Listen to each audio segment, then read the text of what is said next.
So hello and welcome back to Khel Now TV. स्वागत है आप सबका एक और पीकेएल 11 रिव्यू में। और आज दो बड़े मुकाबले खेले गए और दो बड़े मुकाबले, एक तो कांटे का मुकाबला हुआ वहां बंगाल वॉरियर्स और यूपी योद्धास के बीच जो मुकाबला था, ऑलमोस्ट लास्ट के 5 मिनट में डिसाइड हुआ वो मुकाबला। और मतलब पता ही नहीं चल रहा था कौन सी टीम आगे जाएगी कौन सी नहीं। वहां बंगाल वॉरियर्स ने बाजी मारा, 32-29 का स्कोर लाइन रहा बंगाल वॉरियर्स के फेवर में। वहां अगर आपको स्कोर लाइन बताऊं तो मनिंदर सिंह के 8 पॉइंट, मयूर कदम के 3 पॉइंट ये थे। स्टार सुशील बहुत इंप्रेस करे, जब सुशील 2 रेड्स एडवांस टैकल किया था वहां 2 पॉइंट गवाए थे, लेकिन जब रेडिंग में आए तो वहां पॉइंट्स लिए। बाद में जो डिफेंस में पॉइंट्स, इंपॉर्टेंट पॉइंट्स थे, वहां सुशील ने पॉइंट्स लिए तो काम किया।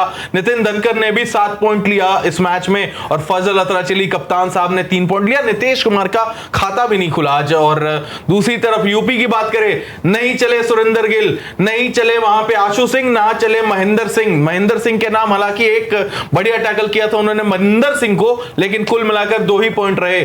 चले नहीं भवानी राजपूत भी, सिर्फ चले अगर देखें तो एक तरफ से भरत और उनका साथ थोड़ा बहुत दिया सुमित और साहुल के नाम 1 पॉइंट, सुमित के नाम 3 पॉइंट। तो ये थी आज स्टोरी इस मैच की। गगन गौड़ा 3 पॉइंट लेके गए थे एज अ सब्स्टिट्यूट और मोहम्मद रजा काबूद रंगी थोड़ा कैमियो दिखाया और 1 पॉइंट लेके गए।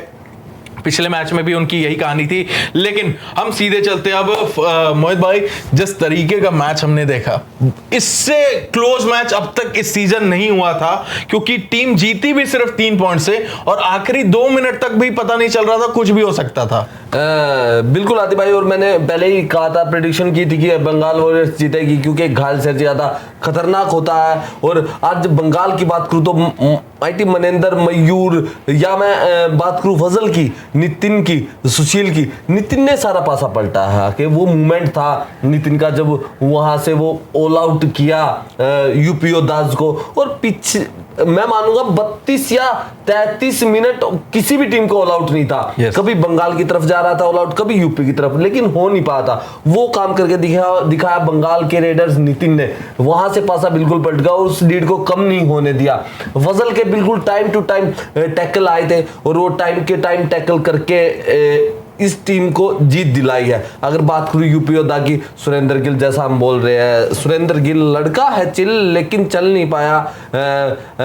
ऑलवेज यही कहानी रही है उनके, एक मैच में चलते हैं, 2 में नहीं चलते हैं। सुमित ने ठीक ठाक काम किया, शाहुल ने ठीक ठाक काम किया, लेकिन भरत का साथ देने वाला कोई नहीं मिला। आज भरत अकेले थे रेडिंग डिपार्टमेंट में, ना सुरेंद्र गिल चले ना भवानी राजपूत चले। ये 2 लंबे रेडर्स थे और मैंने वही बताया था, लंबे रेडर्स को रोकना काफी आसान होता है। थाइज से, एंकल होल्ड से वही काम किया टाइम टू टाइम में। फजल अतराचली ने, उनकी तारीफ करूंगा कि टाइम टू टाइम उन्होंने वो टैकल कर किए और टीम को बढ़त में लाए। और वहीं की वहीं एक सीनियर जो कैप्टन का काम होता है कि टीम को कैसे जिताया जाए, कैसे एडवांस टैकल करने से रोका जाए, कैसे संयम बरता जाए, वो काम करके दिखाया फजल ने।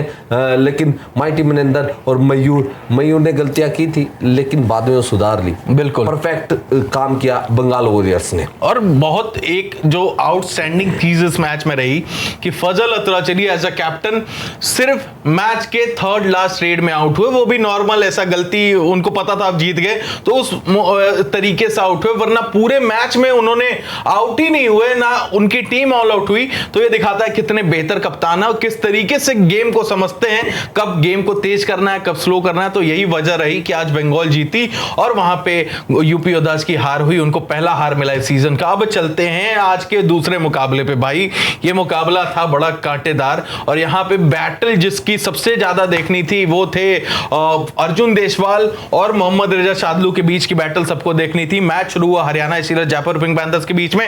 शुरू के 3 पॉइंट गए थे वहां पे, हरियाणा के नाम डायरेक्ट 3-0 से आगे चल रहे थे और अर्जुन देशवाल हो गए उसके बाद चोटिल, उनके नाक में लगी चोट, उसके बाद ब्लड वगैरह आ रहा था, जिसके वजह से फर्स्ट हाफ पूरा खेला ही नहीं उन्होंने और उसकी वजह से बहुत पीछे हो गई फर्स्ट हाफ में 9 पॉइंट का लीड बना लिया था हरियाणा स्टीलर्स ने।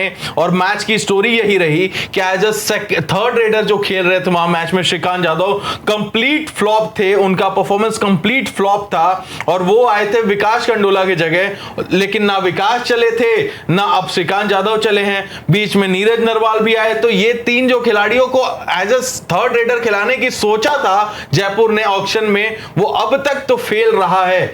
नहीं चले सुरजीत सिंह, इतना एक्सपीरियंस कैरी करते हैं, इतनी ज्यादा गलतियां करते हुए नजर आए आज के मैच में। एक्सपीरियंस है, उसका फायदा उठाइए, आप वेट कीजिए, आप पे आने दीजिए रेडर्स को।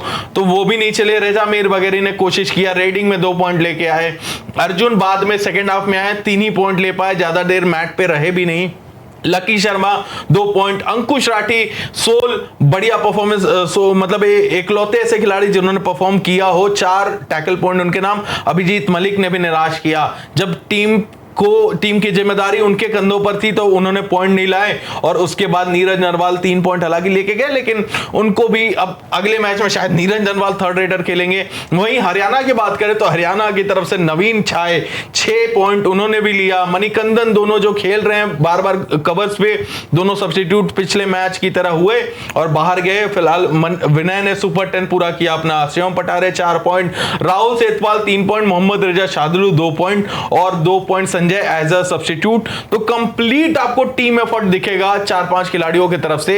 और यही वजह रही कि आज के मैच में जीत दर्ज की और अच्छी खासी 12 पॉइंट की जीत दर्ज की है, यानी जयपुर को एक भी पॉइंट नहीं मिलेगा पॉइंट्स टेबल में। किस तरीके से आप मोहित भाई देख रहे थे इस मैच में जो फेलियर थी अर्जुन देसवाल के ना होने के बावजूद टीम की? सबसे बड़ी चीज यही पता लगती है आदि भाई कि अर्जुन देसवाल ना नहीं है टीम में तो जयपुर में कुछ भी नहीं है। अभिजीत मलिक ने हालांकि साथ दिया था, पॉइंट लेके आए, 6 ही पॉइंट में सीमित रह गए। अर्जुन देसवाल 3 पॉइंट लेके आए, सेकंड हाफ पूरा खेलने को मिला था, पर अर्जुन ये साबित होगा कि अर्जुन के बिना कुछ नहीं है। अगर सुनील को उन्होंने रिलीज किया है जयपुर पिंक पैंथर ने सॉरी, तो बहुत बड़ा घाटा करवाया है। आज सुरजीत की बात करूं, एक्सपीरियंस खिलाड़ी है, ये उम्मीद नहीं थी मेरे को कि सुरजीत ऐसा काम करेंगे। लास्ट मैच में जीते थी जयपुर पिंक पैंथर, लेकिन अर्जुन देसवाल के ही बलबूते पे बोलूंगा जीती थी, एक पॉजिटिव एनर्जी थी। लेकिन सेकंड हाफ में भी अर्जुन देसवाल थे पर काम नहीं कर पाए, ना सुरजीत कर पाए, ना रजा कर पाए, ना श्रीकांत यादव कर पाए। अभी जितने थोड़ा बहुत एफर्ट लगाया, लक्की शर्मा ने 2 पॉइंट लिए हैं। अंकुश राठी की तारीफ करनी होगी, एक सुपर टैकल किया था, कहीं ना कहीं एफर्ट दिख रहे थे मैच में, ऑल आउट बजाने की कोशिश हो रही थी, लेकिन अकेला चना कभी भाड़ नहीं फोड़ सकता, तो वही काम हुआ है। और मैं यही कारण है कि जयपुर पिंक पैंथर अर्जुन देसवाल के बिना कुछ नहीं है। अर्जुन देसवाल है तो जयपुर पिंक पैंथर में सब कुछ है। श्रीकांत यादव एक ऐसे प्लेयर लग रहे थे कि एनवाईपी प्लेयर आए हैं, मैच पे उनका कोई स्पीड नहीं दिख रही थी, कोई इन्वॉल्व नहीं लग रहा था। तो वो मेरे को कहीं ना कहीं झकझोर गया कि यार आप सीनियर प्लेयर हो, आप में स्पीड, आप में वो रुतबा होना चाहिए कि श्रीकांत यादव आया, वो नहीं दिखा। अगर मैं हरियाणा की बात करूं तो परफेक्ट टीम खेली है। सबसे ज्यादा तारीफ करूंगा मैं विनय की, विनय 10 अपना सुपर 10 भी पूरा किया, नवीन ने उनका साथ दिया, राहुल सेतपाल ने अच्छा काम किया, शादुलू ने अच्छा काम किया, भले ही 2 टैकल किए लेकिन टाइम क्या किया। अर्जुन देसवाल को कितना डराया, जो लास्ट का टैकल किया वो अर्जुन देसवाल का बिल्कुल एडवांस उनके अटैकिंग करते हुए टैकल किया। तो ये टीम आज परफेक्ट थी, बिना मोहित, सबसे बड़ी कहानी मोहित और जयदीप के बिना ये टीम खेल रही है और जीत रही है। शादुलू इनमें है हुक्म का इक्का, अगर सपोज करो अगर वो दोनों होते तो हरियाणा स्टीलर्स जो लास्ट सीजन फाइनल जाके रनर अप रही थी, वो आज इस सीजन विनर हो सकती है। अगर जयदीप आएंगे तब भी जान आ जाएगी टीम में। मोहित ना आएंगे, मोहित की आपकी कहानी बता दी थी, लेकिन जयदीप आएंगे तब भी टीम में जान आ जाएगी।